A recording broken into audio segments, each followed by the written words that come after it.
Hello, I am so delighted that this year we get to do a really great topic. Not just cats, but our cats in Southern California. You know, animals have a history too. And the history of Southern California's cats is as rich and fascinating as the cats anywhere in the world. Think about this for a second. Think for 1 second. Domestic cats are not native to Southern California. They had to get here somehow. Have you ever stopped to ask yourself, who were those pioneers? Because they were pioneers. Who were those brave, daring, pioneering cats who would first settle this land? Well, that sounds like a good place to start, doesn't it? Because I can tell you, the first cats ever documented as being permanent residents of Southern California came with the Spanish missionaries. They came up from Mexico, in particular, with a padre, a Franciscan friar by the name of Father Uria, who traveled the Southern California missions in the late 18th and early 19th centuries, eventually becoming the padre in Ventura. Now, he brought up with him, he was devoted to cats, and he brought up with him the first 4 cats who can ever be confirmed as permanent residents of Southern California. Those cats were named after his favorite saints, San Francisco, Santa Barbara, Santa Clara, and Santa Ynez, and the padre and the cats were devoted to one another. Now, if your cats think they have run of the house, it's because it's in the genes, because those first 4 cats really believed it. They were allowed run of whatever mission he was staying at. They were allowed to wander over the grounds and the churches.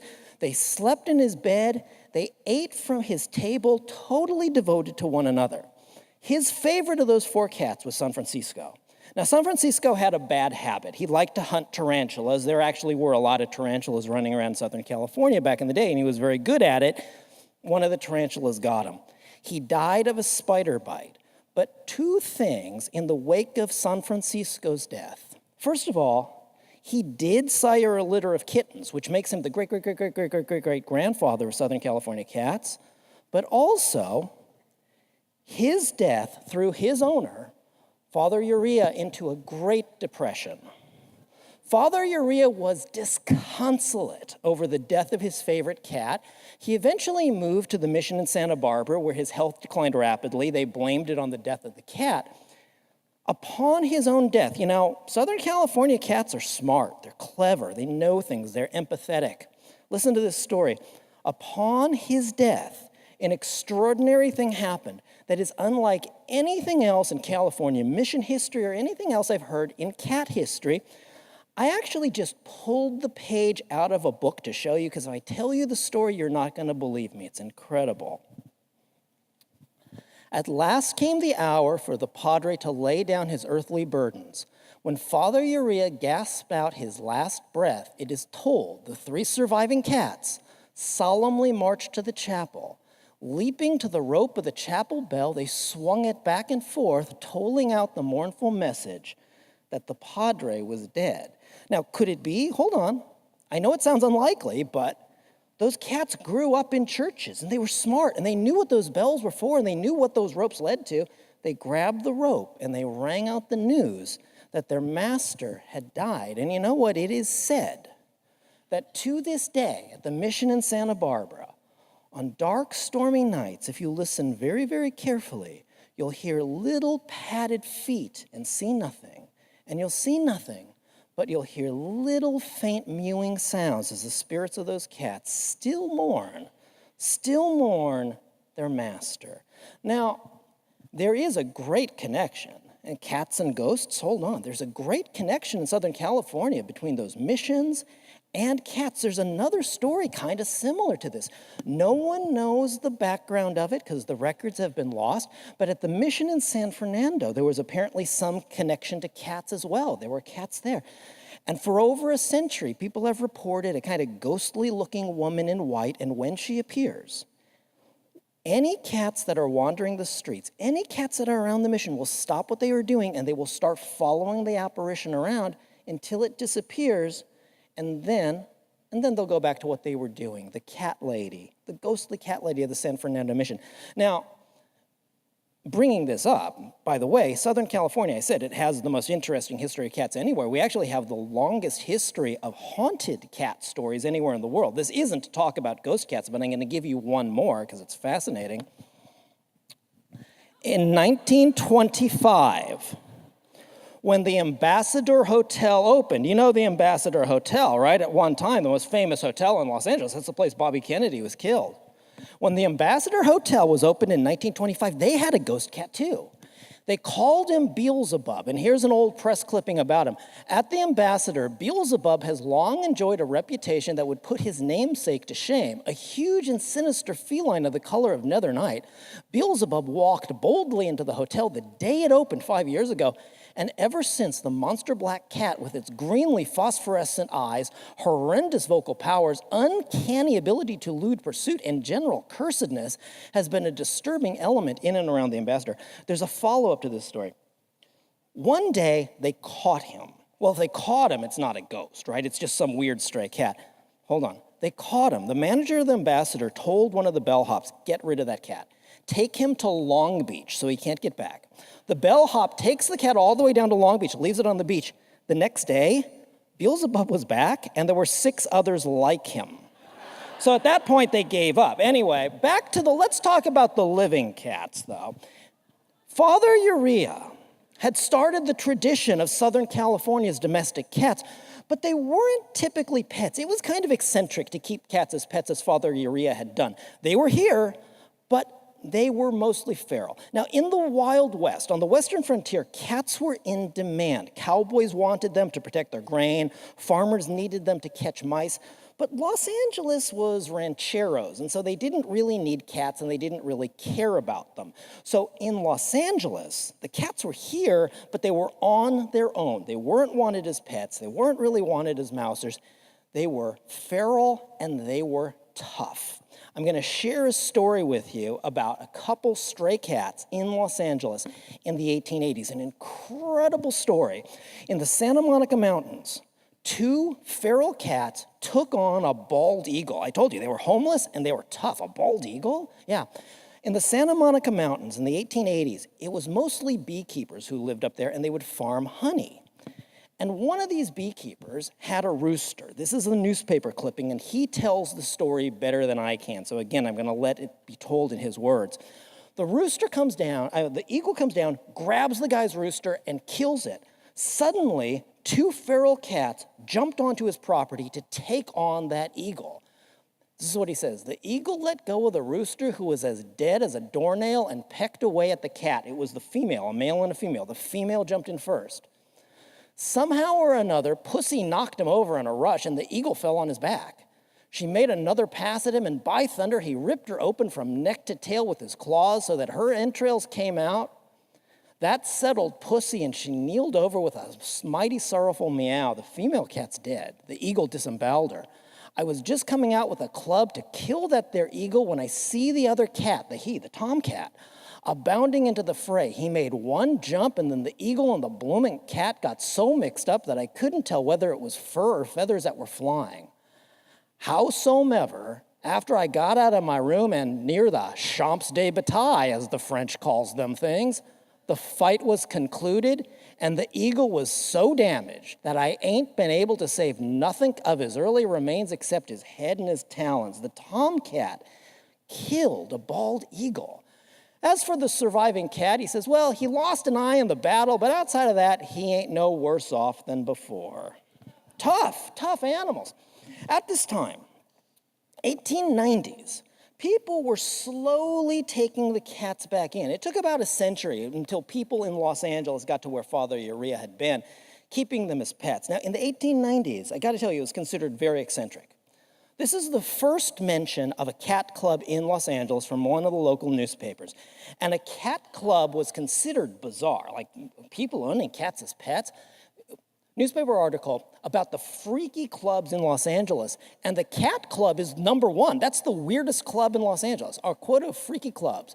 Clubs for cats, guys who sleep in coffins, people who wear bloomers, and one-legged men. Crazy, right? They go on to talk about a yacht club that owns no boats, a club for reformed drunkards, a women's lawyers club. These are crazy things. How can this exist? And cat clubs were number one. The newspapers were full of this because it was considered so eccentric. Again, from the 1890s, a story about a watchman who had 23 cats. Look at the subtitle. It's not that he has cats for company. He likes them. Can you imagine? It's like it would be one thing if this guy had them, but he likes them. Yeah, go out, get out of town. Anyway, it became obvious in the 1890s that the cats weren't going to go away. They were here to stay, and they were working their way into people's homes and people's hearts. So the newspapers began running stories telling you, well, we might as well tell you a little bit about cats if you guys are going to start collecting them and bringing them into your homes. The first article from the LA Times that kind of was a guide to cats. It was called Classifying Cats, a guide for those who desire to judge cats intelligently. There were 4 categories of cats. We have a lot of categories for cats now, right? There were 4. Male, female, gelded, meaning neutered, and kittens. Those were your 4 categories. They also allowed 2 fashionable breeds. It says the tailless Manx, which is only a freak cat and neither beautiful nor attractive, and the royal cat of Siam. So the only real purebred class of cat that they acknowledged were the Siamese cats. Well, by 1905, the Siamese cats were making a big name for themselves. But before we get there, what the LA Times was running was what would soon become known as the science of pussyology. That was the early name for cat care in the local papers, the science of pussyology. Isn't that a great name? I don't want to be a cat behaviorist. I want to be a pussyologist. And that's what they called it. And so there were these articles on pussyology, and it would give you information on how to care for your cats. For instance, it would talk about how you feed them. Yes, you need to feed them. Cats should be fed regularly and at least twice a day, bread and milk or oatmeal porridge and milk, the milk having a little hot water and a trifle of sugar added to it in chilly weather. The information they dispensed, the information dispensed by the pussyologist was not very helpful if you want your cat to be healthy. But they were trying, right? It's the beginning steps of what would soon become very big. I said in 1905, the Siamese cats would be making a name for themselves. In 1905, cats were big enough that they got their own show, the first ever cat show in Los Angeles. History. Thousands of dollars in cats would be on display in Los Angeles. Kind of the fanciful frivolity of high society people who were paying a lot of money, especially for those Siamese cats. They were the stars of that first cat show. Right here is a lady with a couple Siamese cats. She said that these cats are raised under the orders of the Empress of Siam. If a native is caught smuggling one of these cats out, the penalty is beheading, and there were only 5 Siamese cats in the whole United States. You know, all of that is a complete lie. But I think it was kind of propaganda on the part of the LA's Cat Club to kind of, bring people in and let them know cats had a certain prestige. Well, that was on the high end, the Cat Club, these wealthy ladies with their Siamese cats. But what about regular cats, the kinds that people like us would own? We had them too. And there was a very famous cat in the early 20th century by the name of Redlands Tom, because he first lived in Redlands. And he was the first Southern California cat to really make the papers on his own merits and on his own name. And the reason Redlands Tom was famous is because he kept getting stuck in trees. And he had this uncanny ability to do it. Eventually his family moved to LA and he kept getting stuck in trees here too. This is an article from when he was stuck in a 60-foot palm tree for 15 days, and they tried everything to get him down. The police even tried to shoot him down because they were tired of people complaining about the screaming cat, but they couldn't get him down. Eventually, he just had to jump. And Los Angeles being the place that it is, there were all these letters to the editor that would come in about Redlands Tom, because people had developed a theory about this cat, this first kind of famous cat in LA. They said, is he trying to break into the movies? Well, it's Los Angeles, okay? You got to understand. It's like, anybody who wants attention in Los Angeles, they want to be on TV or in the movies, right? And so there was these letters that were being sent in. It's like, well, we think maybe he's trying to get attention so he can break into the movies. Well, no, he was really just stuck in a tree. But there were people who were trying to get cats into the motion pictures in the second decade of the 20th century. The problem was that the movie studios didn't want cats. No way. They said they're untrainable. Here, from an early cinema magazine, the cat is the one domestic quadruped that declines to pose willingly for the screen. It was understood that if you had a movie, you could have horses, you could have dogs, you could have mules, you can't have cats. One cat would come along and change that all. I did an interview for NPR the other day about the history of Los Angeles cats, and the lady asked me, who is the most important cat in the history of Los Angeles? And I told her, the most important cat, you may never have heard of her, but her name was Pepper, and she was born in 1912. And the reason Pepper is the most important cat in Los Angeles history, she was the first ever movie cat. She changed everything. She became a national celebrity as the first cat ever who could act and operate on a movie set. She was born in 1912. That's important. Think about that, especially in Los Angeles. The original Mack Sennett Keystone Studios was in Echo Park on Glendale Avenue. Underneath the soundstage, a feral cat gave birth to a litter of kittens, and one day, one of those little kittens climbed up through a floorboard and jumped up onto the soundstage and just sat there looking at everybody.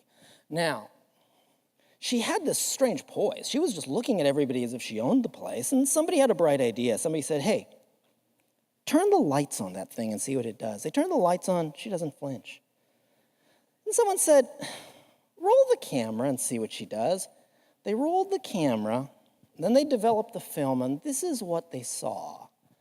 That cat has it. You know what I mean? There's something about, it doesn't matter that this is a loop and you're looking at the same 3 seconds over and over. This cat's got it.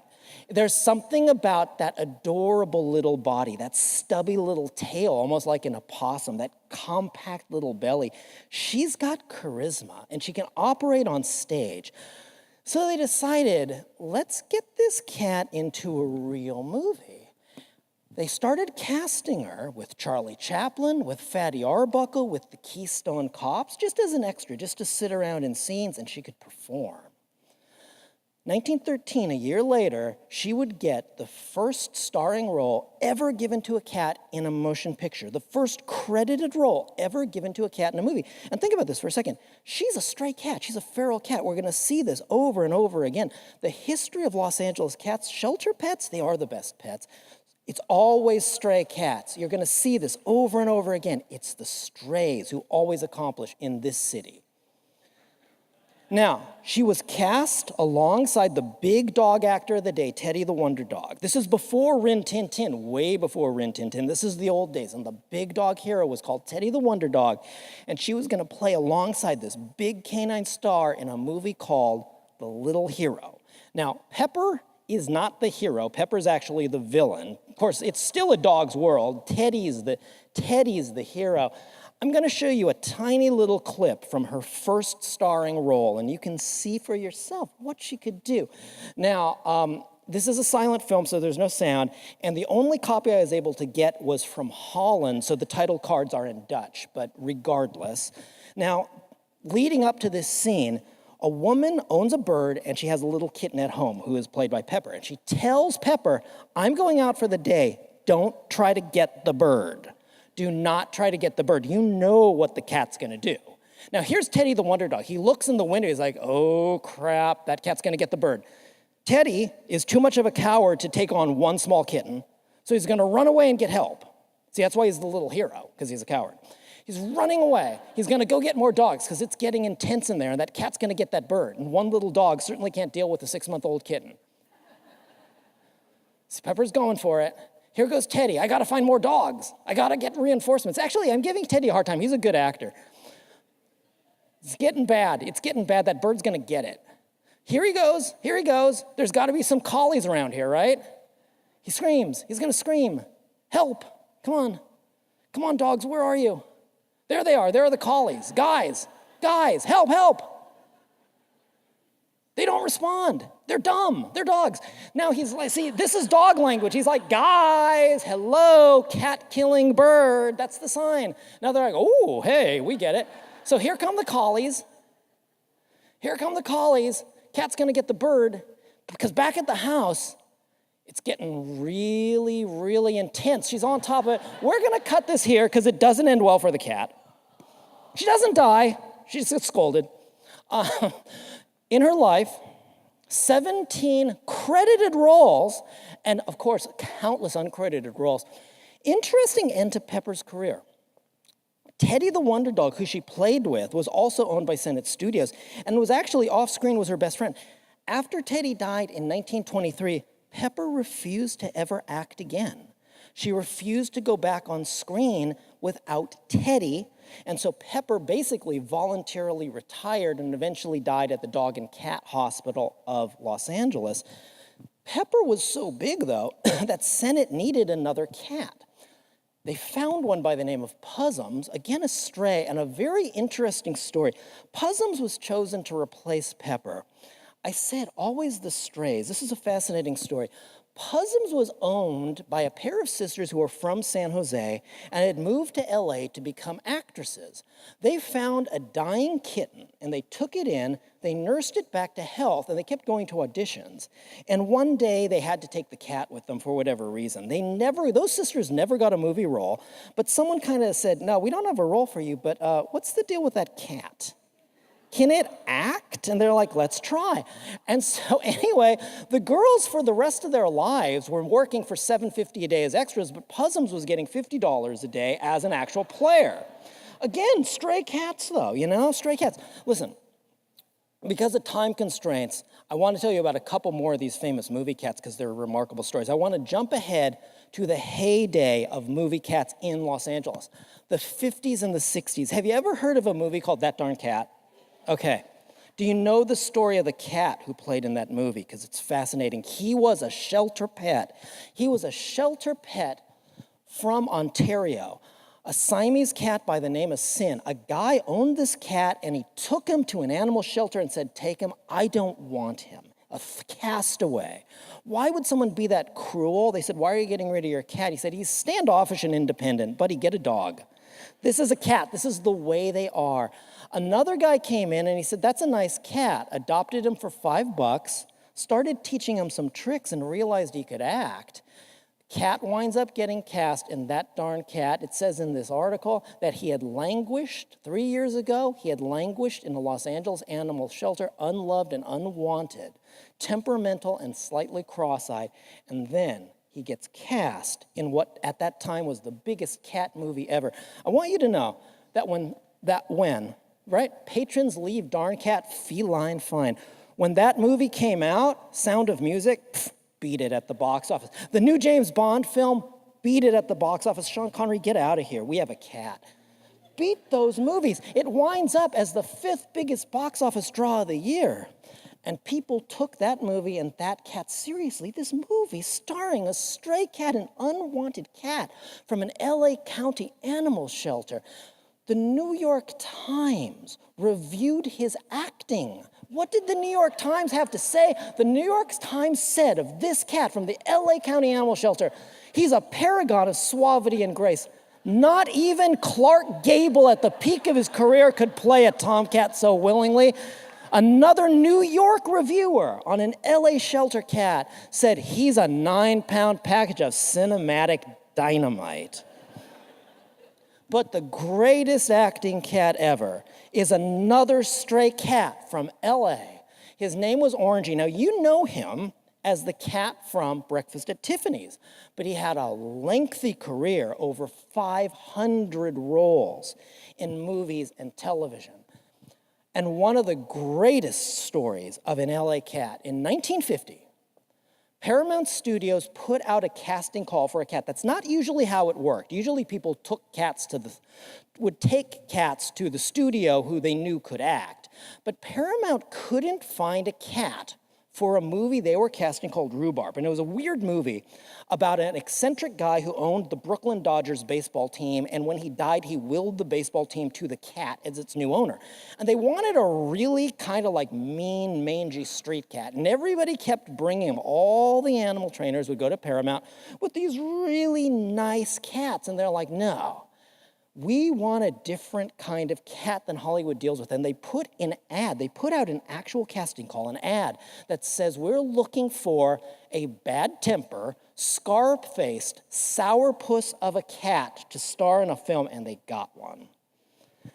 They found one in a front yard in Sherman Oaks. A woman by the name of Agnes Murray had a 16-pound tomcat who was mean as hell, who had taken up residence in her yard. Now, this cat, who she called Orangey because he was orange in color, this cat was okay with Mrs. Murray, but anybody else in the family who came near him, he'd take their hand off. And he lived in the front yard, and she looked out in her front yard, she looked at that mean cat, that big mean cat, she said, well, maybe this is the kind of cat Paramount wants. They want a mean sourpuss cat. She got him in the car and drove down to Paramount Studios. I want you to know that mean old cat from her yard wound up with the biggest contract ever given to an animal in Hollywood history up until that time. Thank you very much. Fighting feline, cast as rhubarb. He is friendly with Mrs. Murray, but has been obstinately unpleasant to other members of the family. He was given over, Hollywood's new king, seen here walking out of Paramount Studios, he was given over to the most famous Hollywood animal trainer, a man by the name of Frank Inn, who also trained Arnold Ziffel the pig from Green Acres, trained Higgins, who played Benji, turned over to Frank Inn to teach him to act for this film. Frank Inn hated him, at least at first. By the end of this film, Frank Inn said that his arms were unrecognizable from all the scratch marks this cat left on him, but Orangey could act. Now, the film itself, here's a still from it. I mean, it's a dumb film. It's about a cat who owns a baseball team. It flopped. It was not a big hit, okay? This isn't that darn cat. It was a dumb film. It wasn't the fault of the cat, because Hollywood could tell. It's like, okay, that's a dumb film, but they had something with this cat. Orangey was a star. Starting in 1950, they had an award called the Patsy Awards, which was the actual Oscars for animals. They would have a ceremony at the Pantages Theater. The first winner was Francis the Talking Mule, and Ronald Reagan gave out the awards. It was the Oscars for animals called the Patsies, and in 1951, Orangey the cat, from his 1951 role, and well, so in 52, they have the ceremony, Orangey the cat for the movie Rhubarb becomes the first cat ever to win the Patsy. He wins the Oscars for animal acting. He was a bastard, but he could act. He wins the award. You know, if you're ever in Burbank, stop by the Burbank Animal Shelter. In front of the animal shelter, you'll see some plaques with paw prints and names and dates. Those are the actual original Patsy plaques. They wanted to make an Animal Hall of Fame. It didn't happen, so they sent them all to the Burbank Animal Shelter. And all these animals who won acting awards, their plaques are there in Burbank. Not only is he the first cat to ever win an acting award, he will be the only cat to ever win two when 10 years later, after Breakfast at Tiffany's, he wins a second Patsy Award. He could act. The 1962 Patsy Awards were a riot, apparently. They were held at the Pantages Theater. At that time, they had a category for film and television. Mr. Ed the Talking Horse won for television. Orangey won for film for Breakfast at Tiffany's. Orangey beat out a field of 3 chimps, 3 dogs, 3 horses, a duck, and a turkey. They asked Frank Inn at the time, how many films and TV shows has that cat been in the last 10 years since he did Rhubarb?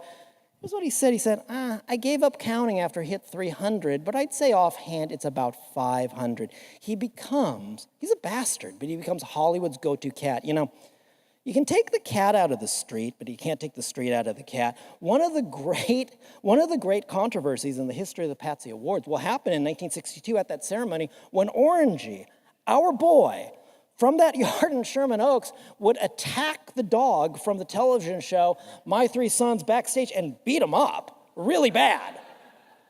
They had to pull Orangey off of him. You know, he had an extensive career, okay? Like I said, up to 500 roles. He played in The Incredible Shrinking Man, Village of the Giants, we see right here, The Diary of Anne Frank. He had a recurring role as a cat agent named Rusty on Mission Impossible. He also appeared in Bewitched. And he stayed true to his nature to the end. A studio executive said of Orangey, he is the meanest cat who ever lived. He would scratch his co-stars, he would hiss at directors, and he would run away and hide to cause extensive production delays. Meaning, in other words, is he not the perfect Hollywood personality? He's an actor. What did you expect? They would have to bring bloodhounds in to find him sometimes when he would run off. And he hated some of his co-stars so much that they were forced to put fish paste on their fingers in order to make it look like he actually liked them when he was brushing against them. But you got him on set, and he did the job. Hollywood's go-to cat. And I'll tell you something, that mean old cat from Mrs. Murray's yard, that stray cat, again, a stray cat, becomes one of the leading all-time animal box office champions, and he is one of only 3 animals buried at Forest Lawn Hollywood Hills. Wait, you didn't know there were animals at Forest Lawn Hollywood Hills, did you? No. Guess what? I said his trainer was named Frank Inn. When Frank Inn also trained Arnold Ziffel the pig from Green Acres and Higgins, the dog who played Benji, as well as Orangey. When all 3 of those animals died, those were his favorites. He didn't like Orangey at first, but he came to love him. When all 3 of those animals died, he had them cremated, and he gave instructions to his friends, don't tell Forest Lawn, but shove their ashes in my pockets so I can be with them eternally. So those 3 animals are buried at Forest Lawn Hollywood Hills. Well, what about off the screen? What about the real heroic cats in this town? LAPD had one in the 1940s. They had a mascot for the Valley Division named Battling Tom, who was as tough as any cat in LA. Here he is getting patched up by an ambulance driver after he chased down a suspect. Yeah, a suspect ran out of the Valley Division. The police didn't see him go. He ran out, but Battling Tom saw him go, and Battling Tom chased him down the street. Did Battling Tom get his man? No, of course not. But the police said, Battling Tom gave that guy something to think about. Did you know, speaking of heroic cats, that the all-time medal winner of American military cats lived in Los Angeles as well? Her name was Pooley, and she served in World War II with the U.S. Navy, 7 medals. 3 service ribbons, and 4 battle stars. She lived on 106th Street in LA, and her owner said about her, she said she's tough. Said when she was young, there was not a cat or even dog in this neighborhood who could take her in a fair fight. This photo, it's from the LA Times. See that piece of paper on the chair? It's from the 1950s. And because she was the oldest, the last surviving World War II service animal, the Pentagon used to send her telegrams on her birthday, just wishing her a happy birthday, which is really amazing and beautiful. I don't think they do that anymore. You might ask, it's like 7 medals is a lot for a cat in a war. What did Pooley win those medals for? I'll tell you. She won them for sleeping. Now, hold on, you're like, oh, okay, it's a joke. No, hold on, let me tell you the story. Pooley served in the Pacific Theater of Battle, World War II, naval battles that were more ferocious than any in naval history, right? Iwo Jima, Okinawa, Guadalcanal, the most fierce naval battles ever. And the guys on her ship said this, and this is why they gave her the medals. They said, you know, when it got bad, like really bad, and we thought we were dead, there was no way we were going to survive, we'd send someone down to check on the cat. And if Pooley was still asleep, we knew it wasn't that bad. As long as it didn't wake up Pooley, we were gonna make it. So see, Pooley got those medals because the example of a cat bravely sleeping was enough to steal the constitutions of fighting men. And if you think for a second that Pooley took the easy way out by sleeping through battles, you try to sleep when torpedoes are going by your boat and bombs are going off. It's not easy. That's a brave cat. We had another naval cat in World War II. Did you know, in World War II, the United States Navy had a cat that would sing God Bless America? His name was Pico. He served down in the port of San Pedro. And here's his tombstone in Gardena. Always sang God Bless America, Pico, U.S. Navy. Now, there was some conjecture among the Navy guys whether Pico was actually singing God Bless America. When they would come out and sing God Bless America, Pico would begin to howl. And some of them said, like the skeptics would say, I don't think she's actually singing along with us. I think she actually doesn't like the song and she's just howling because she's annoyed. But I think we know, I mean, Los Angeles Cats, she's a patriot, right? She's singing that song. Did you know, speaking of heroic cats in Los Angeles, did you know that a Los Angeles company, Coast Fisheries, even initiated a medal for heroic cats. In 1950, they started an award called the Puss in Boots Award, which was a national medal for cats of great achievement. That was like the Nobel Prize for cats. And if you're interested, afterward, I have a copy of the actual medal in my pocket. Come up and take a look at it. It was a real thing that was given out for a decade to cats all around the country, again, started by a Los Angeles company and given to several amazing Los Angeles cats. I'll tell you one of the stories. There was a cat named Susie in Reseda. Now, Susie won this medal because there was a stray cat, another feral cat who lived nearby who had just had kittens. Her kittens, her litter were stolen by a bunch of juvenile delinquents. They stole her babies. That's bad enough. But Susie's owners found this stray cat in horrible straits because she had been preparing to nurse her kittens, and no kittens were there to take the milk. In other words, her body was filling up with this milk that she couldn't discharge, and she was in incredible pain, and they called a vet, and the vet said, if you bring her in, we might be able to perform an operation and let the milk out, because otherwise she's going to have a big problem. They didn't need to, because Susie had had a litter of kittens of her own. She had 4 kittens. Susie picked up 2 of her kittens, brought them over to the ailing cat whose kittens were stolen, and nudged her kittens until they started nursing off of the ailing cat and drained the milk from her. She shared her kittens with a sick cat to alleviate that cat's condition. That's incredible. And that cat was allowed to move in with Susie, and you had 2 moms and 4 kittens living in the same house. And so that cat got a medal for heroism, an award for merit. Now, in the 60s and 70s, I'll admit that cats followed people along into some weird stages. There was, my favorite cat club in LA history was the Astropsychic Cat Club. In the early 70s, there were these women. They all lived in Van Nuys, and I don't know whether that says something about them or not, but they all lived in Van Nuys. They all looked kind of like Angie Dickinson, and they had a cat by the name of Peter the Great, like misspelled like cheese grater. This is actually him, this thing that looks like a raccoon with a yarmulke or something. That's actually the cat. It's just an old press photo from the Van Nuys News. And they claimed that Peter the Great was capable of doing past life regressions, and so they said he was descended from an entire line of psychic cats. Well, like I said, it's the 60s and the 70s. But we had, during that same time, we had some cats who stayed on the up and up. You know, there was an entire history of service and mascot cats in Los Angeles, serving in places like schools. Huntington Beach High School had a famous one by the name of Bardol.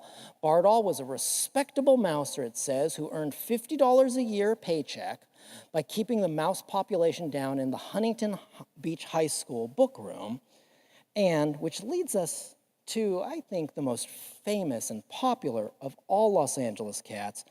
In the 50s and the 60s, there was another school cat in Echo Park, a cat by the name of Roommate. Some of you may have heard of him, and if you have, I'm sorry if the story is redundant, but it just deserves the retelling because it's so beautiful.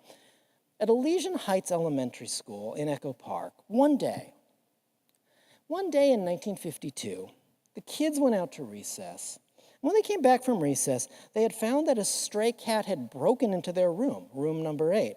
Not only had this stray cat broken into their room, he had ransacked their lunches and eaten everybody's sandwich, and everything was a mess. Now, they should be pretty mad about this, right? And they were at first. But there was something about that cat. He wasn't a kitten. He was 5 or 6 years old. He had just shown up on his own and ransacked the room.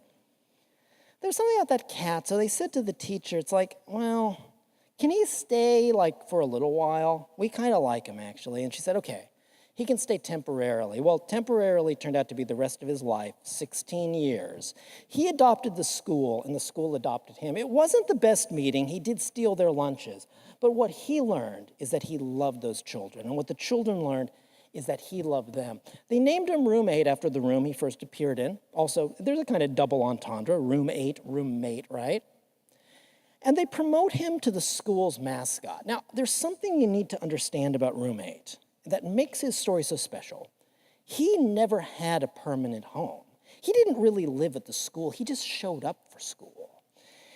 He was a stray cat, and at night, after school, he would just wander off into the hills, into the nooks and crannies and the dark places that only cats know about, and he'd come back the next morning because all he really wanted out of life was to love those kids. That's all he really wanted, and all those kids wanted was to love him. It's this incredible bond. Every year school ends, and the cat wanders off. And every year in the fall, he'd come back for the first day of school. And people would talk about it. It's like, that crazy cat's not coming back when school starts again, is he? And every year he'd come back. It becomes like the LA version of Groundhog Day, because the newspapers would start to show up. It's like, is that crazy cat going to show up? And they'd be there to see that crazy cat show up and document him coming back. Eventually, television stations would come too to make sure this crazy cat was really going to come back. It becomes a rite of passage. Take a look at that face, because he's a cur. He is not. This is, again, a stray cat. It's always the strays in LA. He's a cur. This is no purebred fancy feast cat there, right? This cat knows the streets, but he knows how to love. Anyway, he loved the kids. They loved him back. When the new library was open, they decided to put his picture in it. Then they printed his picture on the school book plates. Eventually, they painted a mural of him. He takes over the school. Every year, he'd have his picture taken with the graduating 6th grade class, and every year he comes back. So technically, he never got past the 6th grade. He is the greatest flunky in the history of the LA Unified School District, but nobody minded, because for 16 years, he failed the 6th grade. Well, word eventually starts to spread about, there's this crazy story about this cat who loves these kids and they love him back. And he's been a member of the 6th grade class forever. And so fan mail starts to come in, not just from LA, but from around the country. In his life, this cat, who is still a stray cat, he's still a homeless cat, gets 10,000 pieces of fan mail sent to him through his life. A crazy story. They write a book about him. They open up a charitable foundation in his name. He's featured in media from across the country. He's a stray cat, but he becomes a force for social good, a force for social unity. It's a crazy, crazy, beautiful story. 1964, take a look at these clippings. 1964, he had to go to the vet, and then they brought him back. The LA Times sent a reporter along with roommate to the vet. Was he big? Think about this for a second. We're talking about the 60s. We're talking about a time of radical change across the country, a time of revolution. What about in sports in Los Angeles? This is like the Dodgers of Sandy Koufax. But these guys are sitting in the newsroom. What do you got? Civil rights march with Lyndon Johnson. What do you got on sports desks? Koufax pitches a no-hitter. City desk, well, roommate had to go to the vet. Okay. Get on that cat story. We'll sit on the other two and see what happens. He becomes a mascot not just for the school, but for the city of Los Angeles. Well, in the end, of course, all things must pass, even good cats. After 16 years, there will come a day in 1968 when the school bell rings and there is no cat. He will die in 1968 after 16 years, not 14 as it says here, not 15 as it says here. It is the LA Times. Sorry. After 16 years, there is finally a day with no cat at the school. But what happens after his death, I think, is as impressive and as amazing as what happened during his life. So they start out with a memorial issue of the school paper. And then they pour new concrete in front of the school. And anybody who had attended the school, anybody who cares, is allowed to come back and write a message to roommate. They carve up the sidewalk, and it's still there. If you're in Echo Park, stop, walk by that school. Walk down that sidewalk and take a look at the sidewalk, because it's not just a sidewalk. It's a walkway through 16 years of love and devotion. Home of roommate, the school cat, 1952 to 1968. Some people just draw pictures of him that are dated. He sat on my desk with a little picture. Roommate was special. We miss you, oh how we miss you. He came in our room and he sat on my table. I loved him. A lot of them are just by kids. They're just the expression of little children who love this cat. It's incredible. Some of them are a little bit more profound. They say roommate had 9 lives. Don't you believe it? Never. In the hearts of happy children, this cat will live forever. Quote from the newspaper, because the newspaper covered his death too. Roommates served beyond the call of duty in teaching love and kindness to children. To please and make happy were his only desires.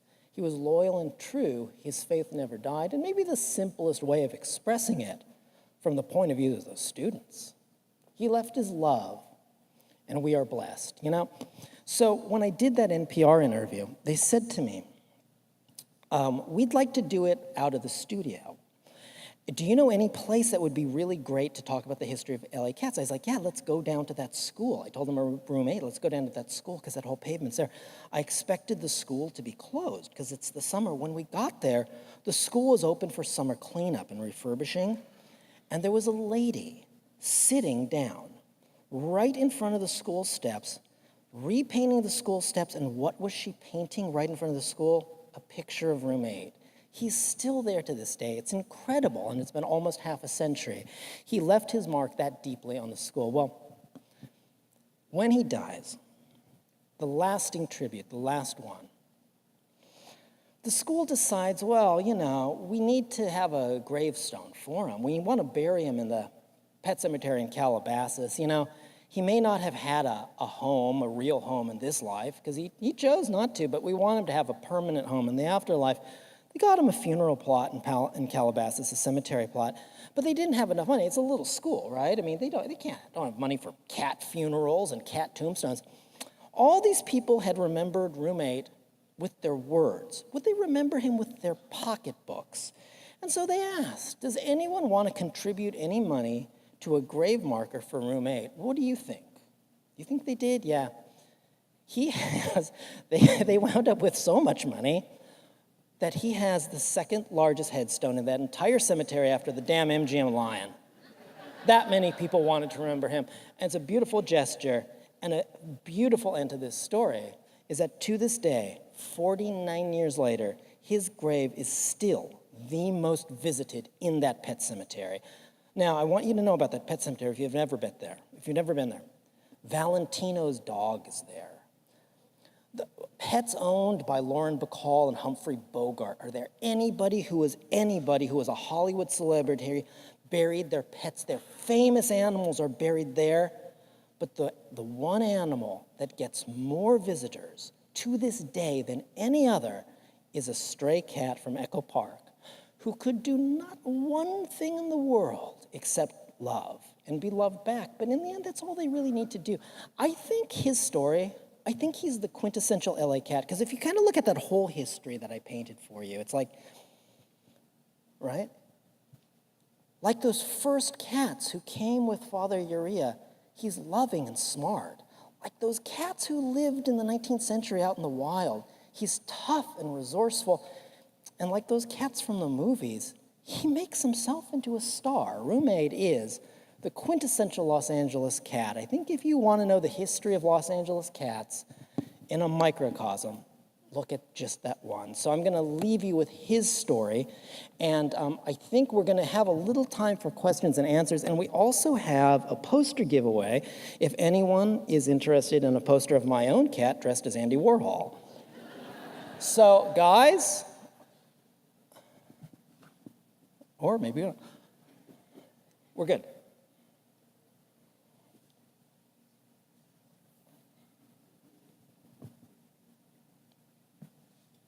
Hello, Keith. So, Paul, were you going to have people answer some trivia questions to... Daphne has them. Oh, great. Yes. Oh, okay. Sorry, I can't see up here because there's a spotlight in my face. All right, so we have a bunch of posters of my cat dressed as Andy Warhol. Do you want to show them one? To show this amazing prize that they could win? Because, the first time I do a portrait series with my cat, and I remember I was telling a lady who's a costume designer, yeah, I'm doing my cat as Andy Warhol. And she laughed and she said, no, a cat can't do Andy Warhol. And then I showed her the picture. She's like, holy crap, your cat's Andy Warhol. Look at that. Look at that. So we were going to just do this by asking some trivia questions about LA cats. So I had talked about roommate. Anybody, what part of town was he from? Echo Park. Down here. Somebody? Right down here. Right over there. We had talked about Pepper, the first movie star cat. What was the name of the dog he acted alongside of? Teddy the Wonder Dog, right up here, wearing the shirt that I had fun once. Well, now you're going to have fun twice. Let's see. Wow. Boy, I really got myself into it with this trivia question idea, didn't I? Okay, what was the name of the cat who replaced Pepper at Senate Studios? Puzzums, right there, in the black. Right in front of you. Okay. Who was the trainer of Orangey? Franken, right here in front. What was the name of the movie for which Orangey won his first acting award? Someone yelled rhubarb. Raise your hand. Right there. We got our rhubarb right there.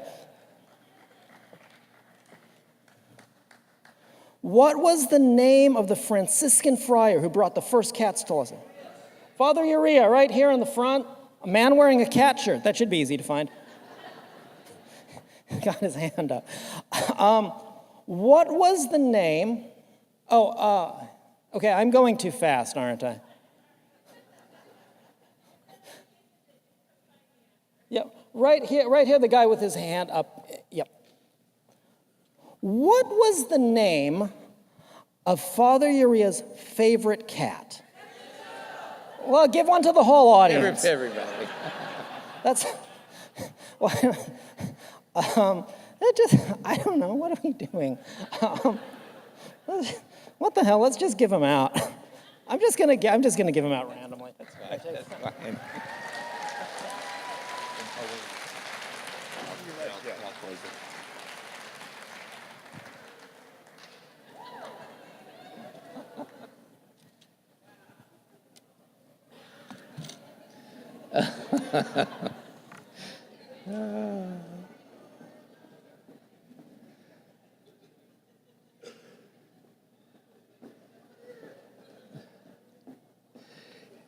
Everyone, this is Paul's aerobic workout for the day.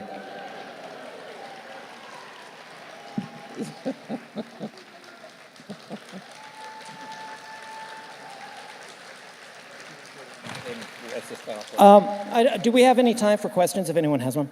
Yeah, we've got about 5 minutes.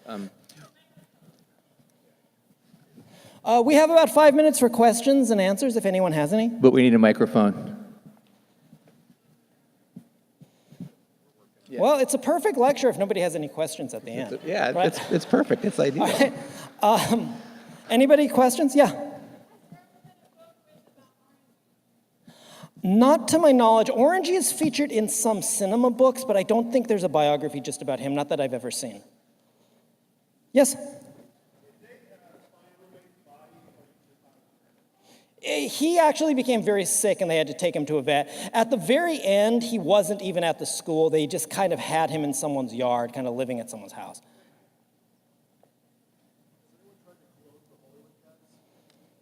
You know who the Raelians are? The UFO guys? Maybe them. Yeah, I don't know. That's. Anybody else? Yeah. Oh my God. Okay, yeah, anybody who is interested, come up and you can take a look at this medal. That's a great story because, of course, there's only one place you can find something like this, eBay. So here's the thing. It's like, because nobody knows what it is. There's not even a Wikipedia page for it. It's like, I really want one of those.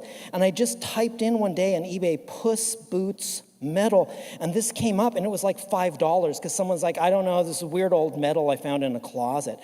And so, yeah, that's like eBay. Yeah. Go figure. Anybody else? Yeah.